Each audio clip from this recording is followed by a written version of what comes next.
Are you ready to level up your communication skills in 2025? Well, I got 4 things I want you to leave behind this new year. We'll be right back after the intro.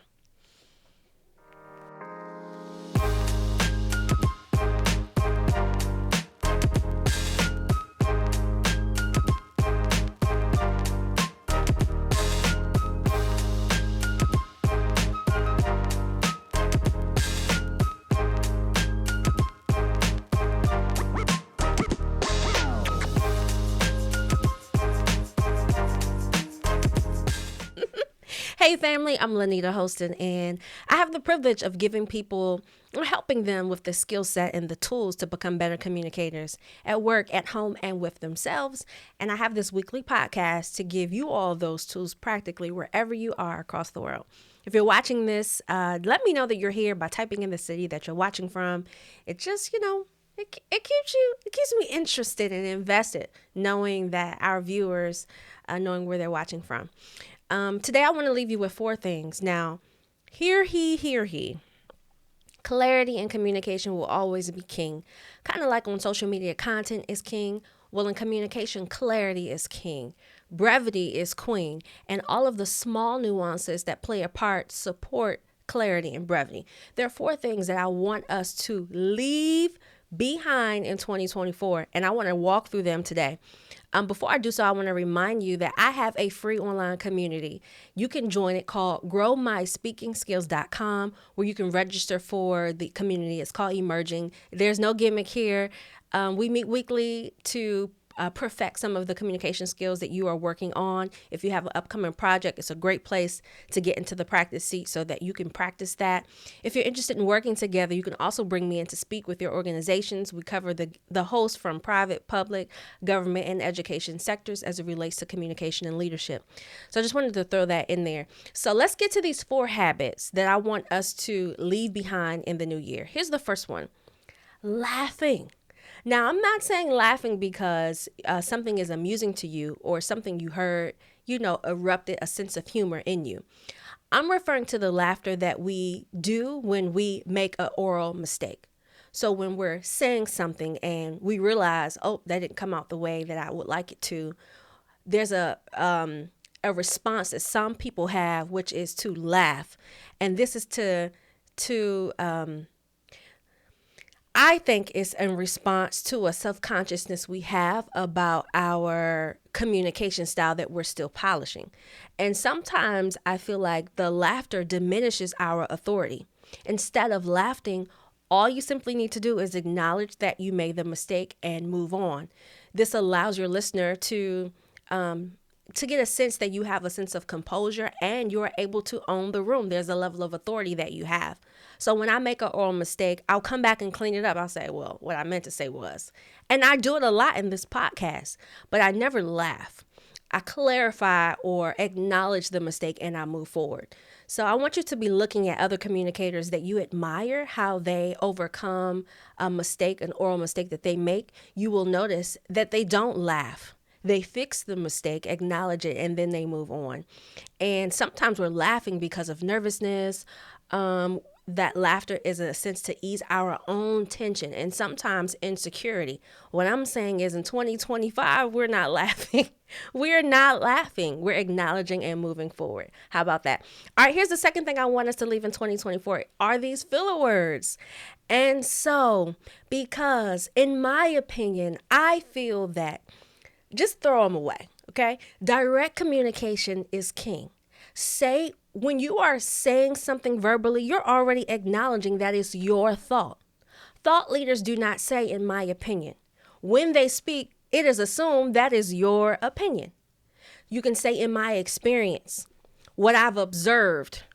So, being conscientious about the words that we're using. Another one that gets under my skin is to piggyback off. Thought leaders don't piggyback. We provide value. There's an addition of value when we speak. When we are speaking in this way, we're training people to anticipate that what we contribute is valuable. And so you want to make sure that you're not using these filler words. They make our language unnecessarily long, and we're training people to tune out. So the more concise you can be, the more likely you can retain their attention. And sometimes we're using fillers because we fear silence. Silence may signal to us that we don't know what we're talking about. We're not the authority or the expert. And what I would suggest to you in 2025 is to level up on the fact that you are the authority. And because you are that, and you're thinking through things thoroughly, that it's okay for you to take a pause. I pause often. And that's okay. Here's the third thing I want us to leave in 2024 are run on sentences. Stop vomiting our thoughts onto people. Slow down. The purpose of communication is to process, share ideas, thoughts, feelings. It's to share so that others whom are listening can understand, learn, develop, have awareness, get clarity. If you think of communication in that way, if we give it to them in an ineffective way, then we're not effective in communicating. Our most powerful presenters, they are clear and concise. And when they speak in what I call sentences so that a person can follow what you're saying. When we do run-on sentences, which sometimes can be referred as dumping on someone, you are making it very hard for someone to follow you and retain what you're saying. Sometimes we do this because we're rushing, excitement, rushing to get through the story because I got to tell you, or we're rushing because of nervousness. So you want to slow down. Some of us are even rushing when we feel like we're going to run out of time. So I got to hurry up and get it out. And sometimes we do those things because we don't want to be interrupted. So we feel if we speak really fast, we can get it out before someone interrupts me. Slow down. Take a breath before you respond and really frame your message in a way that's concise. There should be a period at everything that you share. And you'll notice that I practice this all the time. Okay, here's the last one that we're leaving in 2024. These overemphasized patterns. Emphasis on vowels, words are used to draw attention to a thing, a key point. When we overemphasize things repeatedly, we're training our listener we're untraining them to listen for our key points. Only put an emphasis on the things that matter. So an emphasis can be elongating a word. So we may say things like, I really want us to get in the habit of making sure that we have all of the processes down pat, because what we want to happen is those moments where the word is drawn out. That's an emphasis. I only put emphasis on words I want you to focus on. Notice the difference between focus on and the rest of the sentence. I only put emphasis on the words I want you to focus on. Powerful communicators use emphasis properly. So if you are elongating all of your words, sometimes it's used to allow you to think through your thoughts. I want us to unlearn that in 2024.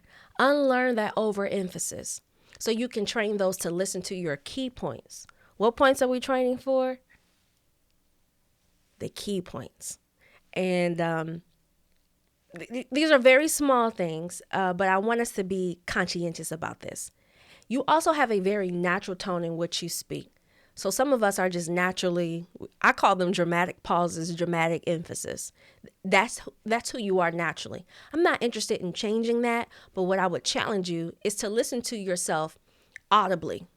So the next time you are in front of someone giving direction, I want you to record it. You can record it with the phone down, just your voice, and I want you to listen to that. As a recipient, put yourself in the shoes of those whom are on the other end of your communication. Can they follow it? Are you emphasizing the areas that matter? Are you using run-on sentences? Ask yourself the questions that we're walking through today. And when we begin to address these 4 habits, we become more effective. We increase our authority. Communication is probably the fastest way to gain influence and authority in an environment. Effective communication is probably the fastest way to gain influence, and authority just by your words. So that means your vocal competency matters. How you speak, how you are sharing your thoughts, the words that you use, the fluidity of those words, and and the cadence in which you're speaking. These skills matter in 2025, and it's time for us to level up. It's time for us to level up. Let me know which of the four do you feel that is an area I can work on in 2025. Drop it in the comments. I would love to hear your feedback and your thoughts. I hope you enjoyed your Thanksgiving holiday. I enjoyed spending a little bit of time with you on this Tuesday evening. I love you. There's absolutely nothing you can do about it. I'll see you next Tuesday at 8 p.m. Eastern Time. Bye now.